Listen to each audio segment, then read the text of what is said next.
Bonjour à tous et bienvenue dans cette nouvelle vidéo. Aujourd'hui on se retrouve pour parler étape du Tour, cette épreuve organisée par ASO, les mêmes organisateurs du Tour de France. Elle est alors annoncée en octobre en même temps que son tracé, puis la billetterie est ouverte en novembre. Ça fait tout le temps sold out en seulement quelques heures, quelques minutes, et forcément ça crée diverses réactions. Il y a ceux qui sont contents d'avoir pu avoir leur ticket, ceux qui sont pas contents, frustrés, et on les comprend. Et puis il y a tous ceux qui sont là pour critiquer cette épreuve. Qu'ils l'ont faite ou pas, ils sont là et on va revenir sur toutes ces critiques qui sont faites autour de cette étape du Tour. Et fort de mes 2 éditions déjà réalisées, je vais vous donner mon avis sur toutes ces critiques pour voir un peu plus clair sur tout ça. Et puis vous aurez l'occasion dans les commentaires de me donner votre point de vue. Allez, place à cette vidéo. L'étape du Tour est-elle surcotée? Réponse, c'est parti. Wow! Qu'est-ce qui se passe ici? Avant de commencer la vidéo, on commence par une sponsor, car oui, cette vidéo elle est sponsorisée par notre marque de nutrition Meltonic. Oh, il en restait une. Meltonic, si vous ne connaissez pas, c'est une gamme complète de produits sportifs pour améliorer votre énergie, votre capacité à bien récupérer, votre endurance, bref, tout est pensé pour le soin de votre corps. Tout ça dans un esprit 100% naturel et 100% biologique. C'est leur grande spécificité, elle est rare et c'est pour ça que j'apprécie tout particulièrement cette marque. Qui dit produit naturel dit produit beaucoup plus facile à absorber, certes parfois un peu moins performant face à des produits chimiques, mais honnêtement je préfère prendre soin de mon corps en sachant exactement ce que j'avale au lieu d'avaler des choses trafiquées. À un mois de l'étape, il est temps de refaire votre stock d'énergie et pour ça, Meltonic vous propose 2 produits, une cure de 20 jours de spiruline tonique, la spiruline complétée par de la gelée royale, fort teneur en protéines et minéraux qui va vous permettre de compléter votre endurance et votre résistance. Et puis 3 jours avant l'épreuve, je ne peux que vous conseiller de prendre votre dose de malto de maïs 100% biologique, encore une fois, hyper saine pour le corps et facile à absorber, qui vous permettra d'avoir le bon stock de vitamine B, de vitamine C et de minéraux juste avant le départ et ainsi de voir votre endurance bien prolonger. Voilà, ça c'est 2 produits parmi tant d'autres. Bref, je vous laisse aller voir sur le site meltonic.fr et comme toute vidéo sponsorisée sur NCT, si je vous la fais, c'est que vous pouvez bénéficier d'un code promo NCT20 pour profiter de 20% de réduction sur votre prochaine commande et je peux vous dire que ça tombe vraiment à pic parce qu'il est vraiment temps de refaire ses stocks d'énergie avant d'affronter cette fameuse étape du Tour. Alors, surcoté ou pas surcoté? On découvre ça. L'étape du Tour. L'étape du Tour, c'est une épreuve sportive. Oui, sportive, on le reverra tout à l'heure, pour ceux qui disent le contraire, ceux qui ne l'ont jamais faite, qui est ouverte aux amateurs et qui reprend l'étape la plus mythique du Tour de France qui va arriver juste après. Cette épreuve sportive cycliste française est d'ailleurs, je pense, la plus prestigieuse en France, mais aussi qui possède un rayonnement international, forcément, le Tour de France y est pour quelque chose. En novembre 2022, à l'annonce de la fermeture très rapide de la billetterie car sold out, vous avez été nombreux à avoir des réactions très vives dans les commentaires, avec des critiques que l'on entend très souvent sur cette épreuve. Le prix est alors remis en question, les ravitaux, l'organisation, le rapport qualité-prix, bref, beaucoup de choses sont dites, mais qu'en est-il vraiment? Est-ce la réalité? Ça, je vais essayer d'y répondre point par point. Première critique qui revient régulièrement, le prix du dossard. Il est vendu 139 €. Il n'y a pas de système comme les autres cyclosportifs qui consiste à prendre le dossard en premier et le payer moins cher, car de toute façon ça fait sold out en seulement 1 ou 2 heures, donc il n'y a pas besoin de faire ça. Et ils sont donc accessibles quasiment à tous. Alors accessibles à tous, c'est pas vraiment vrai, car la plateforme privilégie quand même un certain type de cyclistes. Par exemple, les gens qui ont déjà réalisé une épreuve d'étape du Tour peuvent par exemple avoir une prévente et ainsi accéder à son dossard plus facilement. Il est vrai que pour un petit nouveau, pour quelqu'un qui voudrait vraiment accéder à l'étape du Tour, il est parfois un peu plus compliqué de saisir ce premier dossard. Mais c'est vrai qu'une fois qu'on a mis le pied à l'étrier de cette épreuve, il est quand même un peu plus facile d'une année sur l'autre à avoir son dossard si on est attentif aux nouvelles et que l'on fait les bonnes actions au bon moment. Mais ça, c'était un autre sujet. Donc 139 €, souvent on me dit c'est bien trop cher, c'est un rapport qualité-prix vraiment désastreux, il y a bien meilleur en France, donc allez voir d'autres épreuves. Tout bêtement, j'ai été voir d'autres cyclos qui n'ont pourtant rien de comparable en termes d'expérience, mais quand même, j'ai été voir un peu les prix, par exemple sur l'Ariégeoise, l'Ardéchoise, la Marmotte ou encore les GNFY. Et en effet, comme on peut le voir sur la droite de l'image, l'étape du Tour est celle qui coûte le plus cher, bien plus cher d'ailleurs, plus de 40 € supérieur à l'épreuve la moins chère de celle que j'évoque. Mais est-ce vraiment comparable? Qu'est-ce qui est inclus dans le prix de ce dossard? C'est ça qu'il faut regarder. Si pour vous 139 € c'est juste un dossard et vous allez rouler la journée et vous rentrez, oui ça fait peut-être un peu cher, mais ASO propose vraiment une immersion complète, des prestations supplémentaires. Ainsi, avec les 139 €, vous avez en effet accès à un dossard et une puce pour pouvoir chronométrer toutes vos ascensions et votre temps final. Vous avez aussi accès à l'étape du tour, donc plus de 150 km de route entièrement fermée à la circulation dans les deux sens et entièrement sécurisée et assistée. Donc en cas de pépin, vous avez les secours qui arrivent très rapidement et vous êtes en sécurité totale sur la route. Et ça, clairement, pour moi, c'est unique. J'ai jamais vu ça sur une autre cyclosportive, d'être autant dans un espace fermé et réservé aux cyclistes et à personne d'autre. Tout au long de la route, on y retrouve aussi des ravitaux, on y reviendra tout à l'heure parce que ça fait partie aussi des critiques. Mais ce n'est pas tout, encore une fois. C'est aussi, avant l'épreuve, un village départ avec tout plein de marques qui sont venues en nombre pour vous pouvoir permettre d'approcher du matos. C'est vraiment un mini salon qui se fait au départ de l'étape du Tour et donc qui permet parfois de voir du matériel en vrai que vous n'auriez pas pu voir et donc pourquoi pas de vous laisser tenter. Donc ça, c'est vraiment un plus. À l'arrivée, vous avez aussi le droit à la pasta party, donc un vrai repas qui vous est fourni à l'arrivée pour pouvoir reprendre un peu de force. Et en plus, c'est vraiment pas mauvais à chaque fois. Et vous avez aussi des goodies livrés avec le dossard et la fameuse médaille du finisher. Alors pour certains, tout ça, c'est de la broutille, mais ça fait quand même partie d'un packaging plus que complet qui justifie pour moi à lui seul le prix des 139 €. Puis soyons honnêtes 5 minutes. Ok, les gens qui participent à l'étape du Tour vont payer 139 €. Mais combien vont-ils vraiment dépenser lorsqu'ils vont sur l'étape du Tour? Car une étape du Tour, à part si vous habitez pas loin de la ville de départ et que vous pouvez vous y rendre en vélo, ça provoque des frais supplémentaires. Et si vous venez comme moi de la Normandie, donc de centaines de kilomètres plus loin, ça vous oblige à venir la veille ou encore l'avant-veille pour être sûr de pouvoir prendre son dossard en toute tranquillité et souvent de repartir le lendemain parce que vous ne pouvez pas enchaîner 8-9 heures de route après avoir réalisé une étape du Tour, c'est bien trop dangereux. Donc du coup, ça oblige le transport, du logement, de la logistique, bref, des coûts supplémentaires et le prix de 139 € est très vite multiplié par 5 ou 6. Donc finalement, le prix du dossard dans l'enveloppe finale de dépenses pour réaliser l'étape du Tour, c'est vraiment que dalle. C'est juste le prix d'un caddie de course par exemple, vous voyez. Donc sur l'année, ça ne représente pas grand-chose et vous êtes très très nombreux. Je vous ai déjà rencontré sur le bord de la route avant l'étape du Tour à me dire que vous avez profité de l'étape du Tour pour coïncider vos vacances et ainsi finalement complètement inclure ça dans les frais des vacances pour limiter un peu les dépenses. Bref, vous êtes vraiment nombreux à rester plusieurs jours à l'endroit de l'étape du Tour pour pouvoir réaliser cette épreuve. Comme quoi, le prix du dossard, c'est vraiment pas grand-chose finalement sur le prix complet. Alors quand on reste dans ces fameux billets, les choses qui reviennent souvent, c'est l'histoire des tours opérateurs. Alors ça c'est vrai, j'admets, c'est un souci. Mais c'est un souci qui n'est pas du fait de ASO finalement. Cette étape, c'est une vraie étape prestigieuse qui attire les Français comme bon nombre d'étrangers.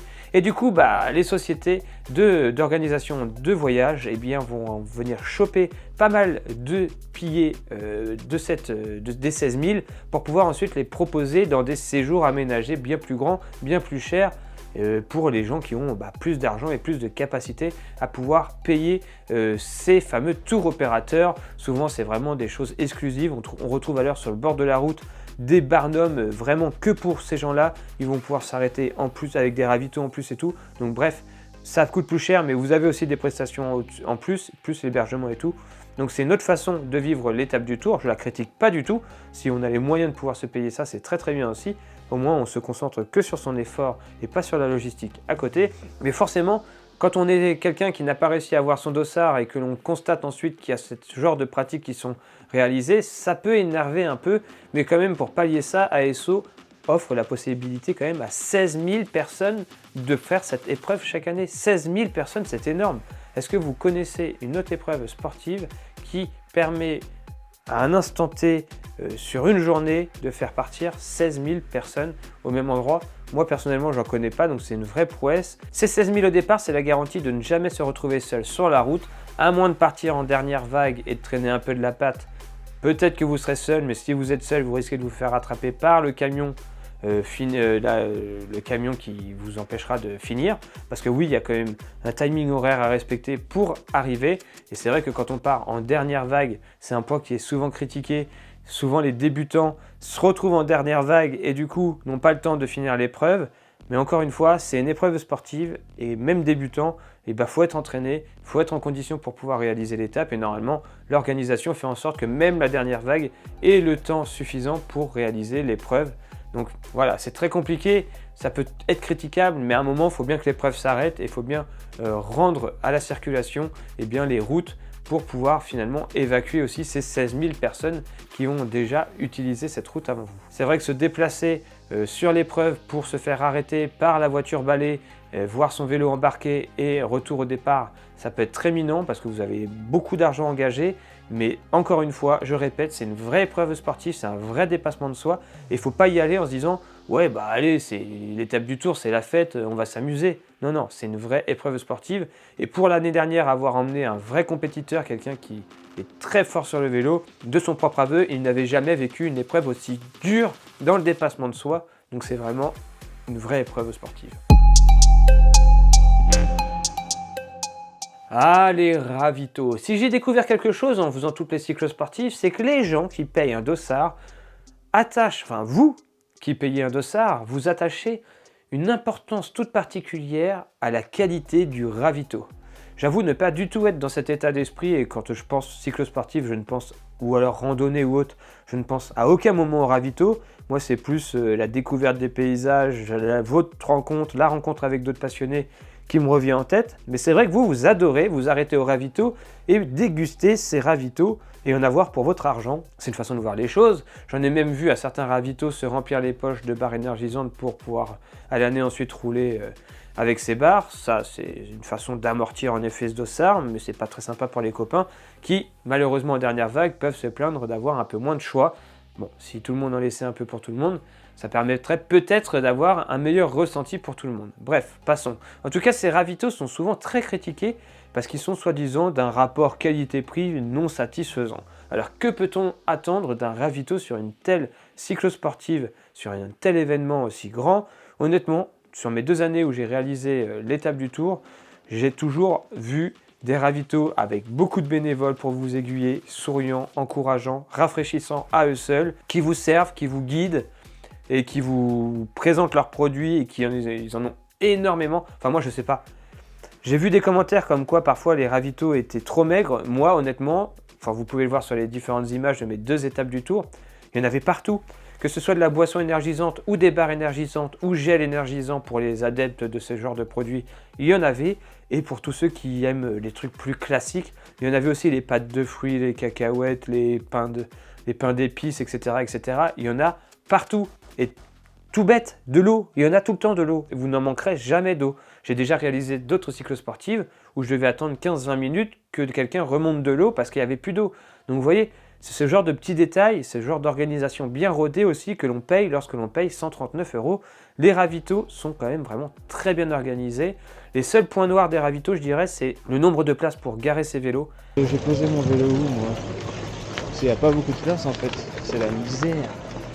C'est peut-être un peu trop restreint pour les 16 000 qu'on est. Souvent, faut se faire une place ou attendre que quelqu'un décroche son vélo pour pouvoir poser le sien, ou alors être un peu plus rentre dedans et décaler tous les vélos pour pouvoir poser le mien. J'avoue ne pas trop aimer ça, qu'on touche les vélos des autres, etc., au risque de les abîmer. Donc j'ai tendance un peu à prendre un peu plus de temps dans les ravitaux. Mais bon, voilà, ça fait partie du jeu. Et le petit point aussi un peu régressif que j'avais noté entre mon édition 2018 et mon édition 2022, c'est que l'année dernière, il n'y avait pas de coca. Et c'est vrai que quand on est sur une épreuve sportive, le sucre rapide comme ça, le coca, c'est quelque chose qui permet un peu de se rebooster avant l'ascension d'un prochain col. Et l'année dernière, il n'y en avait pas. Il y en avait en 2018, il n'y en avait plus en 2022. Et c'est ce qui m'avait un peu manqué. Mais vous étiez nombreux l'année dernière sur les ravitaux à chercher du coca et un peu râler qu'il n'y en avait pas. Mais honnêtement, il y avait tellement d'autres choses que est-ce qu'on peut vraiment en vouloir à ASO l'année dernière de ne pas avoir mis de coca? On verra l'année prochaine ce qu'il en est à ce propos-là. Le nombre d'inscrits vs le nombre de partants. Ça, c'est un chiffre qui avait fait beaucoup parler. Il y avait eu beaucoup d'articles là-dessus et ça avait beaucoup critiqué du coup les participants de l'étape du Tour. Je dirais même le nombre d'inscrits par rapport au nombre de partants et le nombre de finishers. Il y a 16 000 inscrits et je crois qu'il n'y avait que 11 000 partants déjà. Donc là, les gens qui n'avaient pas eu leur ticket, je peux vous dire qu'ils ont râlé sur les gens qui ne se sont pas déplacés. Je peux l'entendre, c'est vrai. Après, chacun est libre de faire ce qu'il veut et chacun peut avoir des empêchements et ne pas pouvoir y aller. Je tiens à nuancer ce nombre de non-partants parce que moi-même, l'année dernière, à l'heure que j'ai fait l'étape, j'ai été déclaré non-partant à cause d'un autre point noir dans cette étape du Tour, c'est la puce pour chronométrer qui se trouve sur le dossard, une puce qui est très fragile et si elle est collée un peu au carbone ou un peu pliée, elle vient s'abîmer et vous ne serez pas détecté sur les portiques et du coup vous serez déclaré non partant. Donc moi et mon pote, on a été déclarés non partant à l'heure qu'on a bien fait l'épreuve. Si moi j'ai eu cette mésaventure, je pense que d'autres l'ont eu. Donc peut-être que le chiffre de 4000 non partants est à prendre avec des guillemets. En tout cas, sur toute épreuve, il y a toujours des non partants. Et sur le nombre de finishers, c'est pareil. Si on reprend que sur le nombre de finishers, il y a déjà les 4000 non partants qui ne sont pas finis, plus je crois qu'encore 4000 a priori qui n'ont pas fini, moi ce chiffre il me choque pas en fait. Parce que pour tous ceux qui commentent et qui n'étaient pas sur place à l'instant T pour vivre l'épreuve et qui osent commenter et dire que c'est abusé de ne pas finir une telle épreuve, moi je vous dis qu'il fallait y être et vous aurez compris qu'il n'était pas facile pour tout le monde de terminer cette épreuve car elle était vraiment très dure l'année dernière. Entre tous les cols de hors catégorie et la chaleur qui s'est invitée, plus la journée passait et plus c'était infernal pour l'organisme. Et moi-même, dans la dernière montée de l'Alpe d'Huez, je ne vous l'ai pas bien fait ressentir en vidéo parce que j'étais plus vraiment dedans et j'ai eu du mal à filmer, mais vraiment ça a été une vraie épreuve, un vrai dépassement de soi et il a vraiment fallu se donner du mal. Preuve encore que c'est une vraie étape, une vraie épreuve sportive et qu'il ne faut pas la prendre à la légère. Alors, est-ce que je trouve cette étape surcotée? De tout ce que je viens de vous dire, vous allez même dire que je suis un défenseur de l'étape et que je suis un vendu payé par ASO pour faire cette vidéo. Non, que dalle. Je vous le dis, je ne connais personne chez ASO et je suis comme vous, j'ai réussi à décrocher un dossard, donc j'en suis vraiment très content et je vais comme vous pouvoir réaliser cette épreuve pour la 3e fois et c'est vraiment pour moi l'épreuve, si vous pouvez la faire, faites-la. Vraiment, c'est quelque chose qu'il faut vivre une fois pour comprendre. Que ce soit l'ambiance dans les ravitaux, l'ambiance la veille du départ, l'ambiance durant la course. J'ai cette image que je pense que je ne revivrai jamais de ma montée du Galibier l'année dernière, arriver quasiment au sommet, me retourner, regarder la vallée et voir ce filet de cyclistes, ce filet de milliers de cyclistes sur la route. C'était vraiment une image magique, c'était magnifique. Et si j'avais pu m'arrêter pour observer ça de là-haut, prendre des photos et juste kiffer, franchement j'aurais adoré le faire. Malheureusement la route était longue et il n'y avait pas que ça à faire, donc j'ai continué ma route. Mais vraiment, cette épreuve, elle vous fait passer par tout plein d'émotions. Au début vous êtes plein d'énergie, vous êtes entouré de plein de monde, tout le monde se parle, tout le monde se charrie, tout le monde rigole. Puis arrivé à mi-parcours, tout le monde commence à être un peu dans le dur, tout le monde se renferme un peu sur soi-même, tout le monde gère son effort et continue d'avancer. Et dans la dernière ascension, c'est encore un autre état d'esprit. Plus personne se parle, tout le monde se regarde, personne se juge, tout le monde sait ce qu'on vit, tout le monde sait la souffrance dans laquelle on peut être parce qu'on la vit nous-mêmes. Donc tout le monde est super indulgent entre eux. Les regards suffisent à voir que chacun essaie de finir cette étape à sa façon et essaie avec son simple regard de motiver les autres à continuer. Vraiment, c'est une étape vraiment magique, je trouve, qui mélange rencontre des gens, fête du vélo et dépassement de soi. Et rien que pour ça, je trouve que cette étape vaut le coup d'être faite une fois dans sa vie. Et j'espère vraiment que pour tous les amoureux du vélo et des rencontres en vélo, parce que c'est quand même ça aussi qu'on va chercher, le fait de pouvoir voir des gens sur le vélo en même temps que soi, je vous encourage à persévérer si vous n'avez pas déjà pu réaliser cette épreuve et puis à continuer pour ceux qui ont déjà réussi. Donc vraiment, je vous encourage à un jour de pouvoir me faire cette épreuve. C'est vraiment quelque chose dans sa vie de cycliste à vivre une fois dans sa vie, je pense. Vraiment. D'ailleurs, cette année, j'espère vous y voir nombreux et dites-moi dans les commentaires pour ceux qui participent et surtout dans les commentaires, dites-moi ce que vous pensez, vous, de l'étape du Tour, si vous avez déjà participé et si vous avez eu des mauvaises expériences ou au contraire si vous avez adoré. Je veux tout connaître de votre avis sur l'étape du Tour. Cette étape du Tour, je vous l'ai dit tout à l'heure, c'est dans un mois, donc il est temps de s'y mettre, il est temps de s'y préparer. C'est pourquoi cette vidéo est sponsorisée d'ailleurs par Meltonic qui va vous permettre de mieux vous préparer et vous proposer des solutions toutes faites finalement pour être sûr d'avoir la bonne énergie le jour de la sortie. Donc n'hésitez pas à profiter du petit code NCT20 pour avoir 20% de remise sur votre commande. Donc c'est le moment ou jamais de faire le plein d'énergie pour cette étape du Tour. Un mois avant, c'est vraiment pile poil le bon moment. Et nous on se dit à très bientôt pour une prochaine vidéo. Je dois vous montrer le vélo avec lequel je vais faire l'étape du Tour. Pour être honnête avec vous, je ne sais pas encore. Soit j'emmène à nouveau le Trek ou alors ça sera un autre vélo. Donc dans une vidéo, je vous le dirai. Et puis on aura l'occasion aussi de parler préparation et analyse peut-être du parcours. Bref, on en reparlera dans différentes autres vidéos. Allez, d'ici là, comme toujours, profitez des beaux jours. Allez vous entraîner, faites-vous plaisir surtout. C'est ça le mot le plus important. Et nous on se dit à très bientôt. Ciao, bye.